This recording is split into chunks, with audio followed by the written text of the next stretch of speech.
Молодые люди бегут из Таджикистана любыми правдами и неправдами. Досмотрите это видео до конца, и вы узнаете, какая ситуация вызвала переполох в стране. Подписывайтесь на наши обновления и точно будете в курсе всего самого актуального. Председателя отдела молодежи и спорта исполнительного органа государственной власти города Пиджикент Афзалшох Дустзода задержан по подозрению в мошенничестве.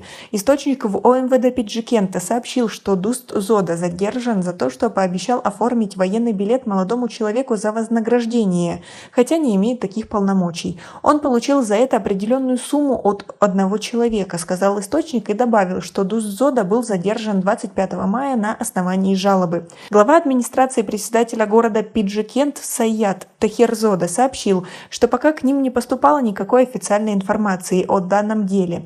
Афзалшох Дустзода был назначен на эту должность в марте текущего года. Ранее работал помощником мэра Пиджикента и начальником управления социального развития и связи с общественностью города Пиджикента. На данный момент неизвестно, возбуждено ли уголовное дело против Дустзода.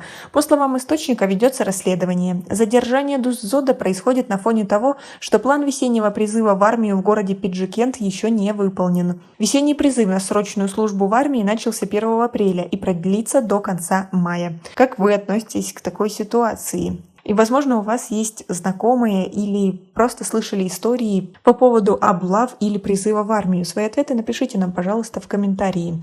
А план весеннего призыва в ряды вооруженных сил Таджикистана выполнен на 94%. Об этом сообщил начальник пресс-центра Министерства обороны Таджикистана Фаридун Махмадализода. По его словам, по состоянию на 23 мая военные комиссариаты ГБАО и города Душанбе выполнили свой план на 100%.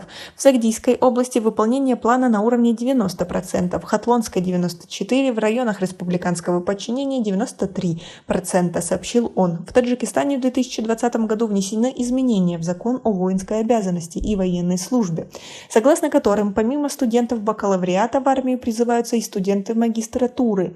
До сих пор эта категория студентов была освобождена от службы. Введение альтернативной службы рассматривается некоторыми как законный отказ от службы в армии. В данное время в Таджикистане 450 человек, заплатив соответствующую сумму, прошли альтернативную службу. В Таджикистане 2 раза в весенний и осенний период граждане мужского пола от 18 до 27 лет призываются на военную службу. Именно в этот период в СМИ публикуются информации о десятках случаях насильственного привлечения молодых людей на службу.